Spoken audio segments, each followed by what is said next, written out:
নমস্কার, এই মুহূর্তে দেখছেন আজকের বিশেষ সংবাদ। চলুন দেরি না করে দেখে নেই আজকের গুরুত্বপূর্ণ খবরগুলির শিরোনাম। শুরুতেই রাজ্যের রাজনীতিতে নজর রাখব। তৃণমূলের নতুন সমীকরণ। অভিষেককে দলনেতা করার পর কল্যাণ বন্দ্যোপাধ্যায় অভিযোগ করেছেন যে মহুয়া মৈত্র তাকে শুকর বলেছেন। অনুব্রতর পর এবার মন্ত্রী সিদ্দিকুল্লাহ চৌধুরী পুলিশের বিরুদ্ধে ক্ষোভ প্রকাশ করে হুঁশিয়ারি দিয়েছেন। এর পাশাপাশি নতুন দায়িত্ব পেয়ে অভিষেক বন্দ্যোপাধ্যায় বলেছেন যে তিনি মাথা নত করে দায়িত্ব গ্রহণ করছেন। অন্যদিকে বিজেপি কর্মীদের হাড়গড় ভেঙে দেওয়ার হুমকি দিয়েছেন বীরভূমের জেলা পরিষদের সভাপতি কাজল শেখ। রাজ্যের প্রশাসনিক এবং সাংগঠনিক খবরে নজর রাখলে দেখব, নবান্নে মুখ্যমন্ত্রী মমতা বন্দ্যোপাধ্যায়ের সঙ্গে আদানি গোষ্ঠীর কর্ণধার গৌতম আদানি বৈঠক করেছেন। রাজ্যে বড় বিনিয়োগের সম্ভাবনা। ভুয়ো ভোটার বিতর্কে পাল্টা কৌশল নির্ধারণ করতে বিজেপি সাংসদদের সঙ্গে বৈঠক করেছেন কেন্দ্রীয় স্বরাষ্ট্রমন্ত্রী অমিত শাহ। এই ছিল আজকের খবরের শিরোনাম। বিস্তারিত খবর দেখতে আমাদের সঙ্গেই থাকুন। এবার দেখে নেওয়া যাক বিস্তারিত খবর। 7 দিনের মধ্যে 43টি জেলা কমিটি গড়েছে বিজেপি। নমস্কার, এই মুহূর্তে উঠে আসছে রাজ্যের রাজনীতি সংক্রান্ত একটি গুরুত্বপূর্ণ খবর। লোকসভা নির্বাচনে ফল আশানুরূপ না হওয়ায় এবার সাংগঠনিক দুর্বলতা কাটাতে উঠে পড়ে লেগেছে বিজেপি। আগামী 7 দিনের মধ্যে দলের 43টি সাংগঠনিক জেলা কমিটি গঠনের নির্দেশ দেওয়া হয়েছে। বিভিন্ন সংবাদ মাধ্যম থেকে প্রাপ্ত খবর অনুযায়ী গত কয়েকদিন ধরে রাজ্য বিজেপির শীর্ষ নেতৃত্ব এই বিষয়ে একাধিক বৈঠক করেছেন। রাজ্য সভাপতি শ্রমিক ভট্টাচার্য, কেন্দ্রীয় মন্ত্রী সুকান্ত মজুমদার এবং কেন্দ্রীয় পর্যবেক্ষক সুনীল বনসালের উপস্থিতিতে এই বৈঠকগুলো হয়। এই বৈঠকের মূল লক্ষ্য ছিল তৃণমূলের এসআইআর বিতর্কের মোকাবিলা করা এবং রাজ্য জুড়ে সংগঠনকে আরও মজবুত করা। দলীয় সূত্রে খবর, নতুন গঠিতব্য এই কমিটিগুলোতে পুরনো ও নতুন কর্মীদের একটি মিশ্রণ থাকবে, যাতে অভ্যন্তরীণ কোন্দল এড়ানো যায়। এছাড়াও সংঘ পরিবার এবং দলের প্রবীণ কর্মীদেরও গুরুত্ব দেওয়া হবে। এই পদক্ষেপের মাধ্যমে বিজেপি আসন্ন বিধানসভা নির্বাচনের জন্য নিজেদের সাংগঠনিক শক্তিকে আরও মজবুত করতে চাইছে। বিজেপি কর্মীদের হাড়গড় ভেঙে দেওয়ার হুমকি কাজল শেখের।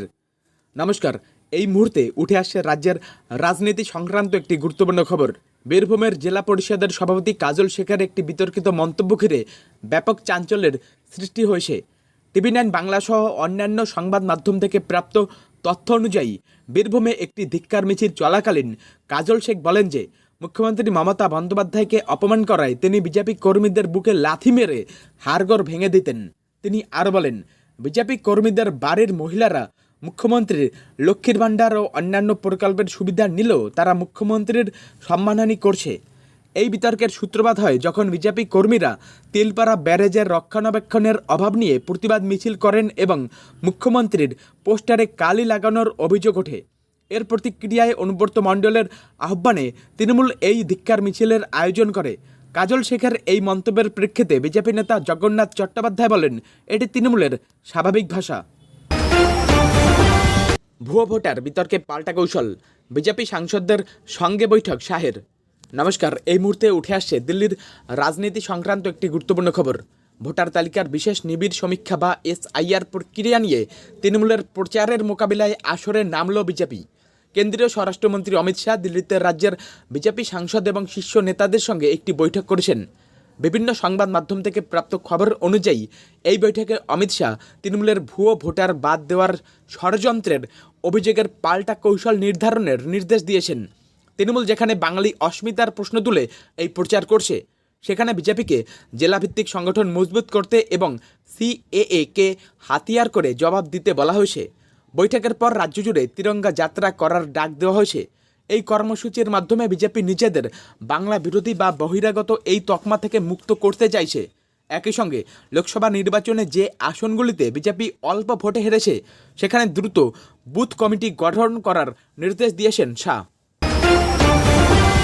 মহুয়া মৈত্র আমাকে শুকর বলেছেন, সোশ্যাল মিডিয়ায় ক্ষোভ কল্যাণের। নমস্কার, এই মুহূর্তে উঠে আসছে রাজ্যের রাজনীতি সংক্রান্ত একটি গুরুত্বপূর্ণ খবর। তৃণমূল সাংসদ কল্যাণ বন্দ্যোপাধ্যায় সোশ্যাল মিডিয়ায় একটি পোস্টের মাধ্যমে আরেক সাংসদ মহুয়া মৈত্রের বিরুদ্ধে গুরুতর অভিযোগ এনেছেন। বিভিন্ন সংবাদ মাধ্যম থেকে প্রাপ্ত খবর অনুযায়ী কল্যাণ বন্দ্যোপাধ্যায় দাবি করেছেন যে মহুয়া মৈত্র একটি পাবলিক পডকাস্টে একজন সহ সাংসদকে শুকর বলে সম্বোধন করেছেন।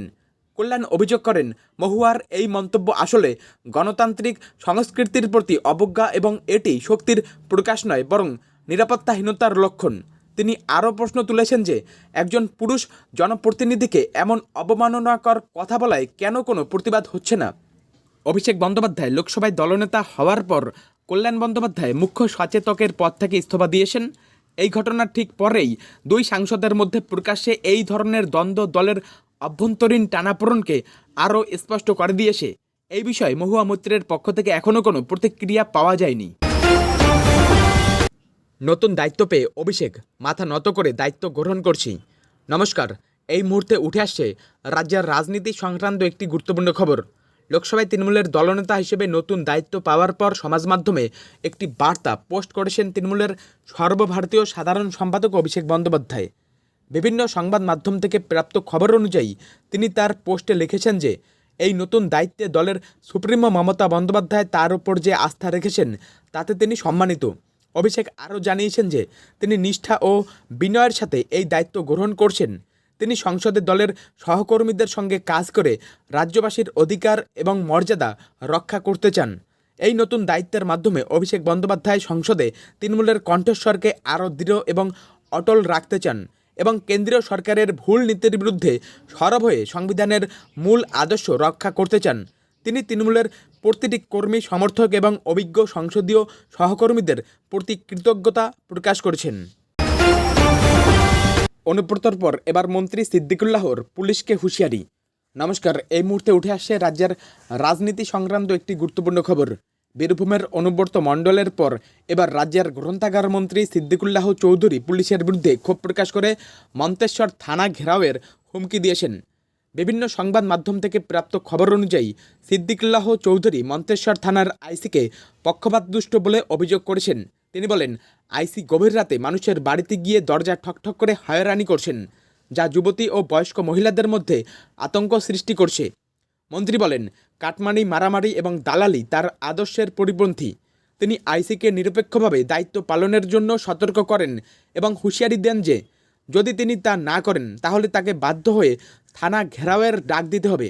এই ঘটনাকে ঘিরে বিজেপি নেতা মৃত্যুঞ্জয় চন্দ্র কটাক্ষ করে এটিকে রাজ্য সরকারের জন্য লজ্জাজনক বলে অভিহিত করেছেন। তবে জেলা পুলিশ বা তৃণমূলের নেতারা এই বিষয়ে কোনো মন্তব্য করতে রাজি হননি। নবান্নে মমতা আদানি বৈঠক, রাজ্যে বড় বিনিয়োগের সম্ভাবনা। নমস্কার, এই মুহূর্তে উঠে আসে রাজ্যের শিল্প সংক্রান্ত একটি গুরুত্বপূর্ণ খবর। শিল্পক্ষেত্রে রাজ্যে বড়সড় বিনিয়োগের সম্ভাবনা তৈরি হয়েছে। আদানি গোষ্ঠীর কর্ণধার গৌতম আদানি এবং তার ছেলে করণ আদানি নবান্নে মুখ্যমন্ত্রী মমতা বন্দ্যোপাধ্যায়ের সঙ্গে একটি উচ্চ পর্যায়ের বৈঠকে বসেছিলেন। বিভিন্ন সংবাদ মাধ্যম থেকে প্রাপ্ত খবর অনুযায়ী এই বৈঠকে রাজ্যের পরিকাঠামো, বিদ্যুৎ ও বন্দর উন্নয়ন সংক্রান্ত একাধিক প্রকল্প নিয়ে আলোচনা হয়। আদানি গোষ্ঠী এই ক্ষেত্রগুলোতে হাজার হাজার কোটি টাকা বিনিয়োগ করতে পারে বলে জানা গেছে। নবান্ন সূত্রের খবর, বৈঠকটি অত্যন্ত সদর্থক ও ফলপ্রসূ ছিল। এই বৈঠকের ফলে রাজ্যে শিল্প উন্নয়নের নতুন দিশা খুলতে পারে বলে মনে করছেন রাজনৈতিক বিশ্লেষকরা। এই খবরটি নিশ্চিত করে যে তাজপুর বন্দর সংক্রান্ত অতীতের মতপার্থক্য সত্ত্বেও রাজ্য এবং আদানি গোষ্ঠীর মধ্যে সম্পর্ক আবার স্বাভাবিক হয়েছে। তৃণমূল নেতৃত্বের দাবি, মুখ্যমন্ত্রীর নেতৃত্বে বাংলা বিনিয়োগের এক নতুন ঠিকানা হয়ে উঠবে।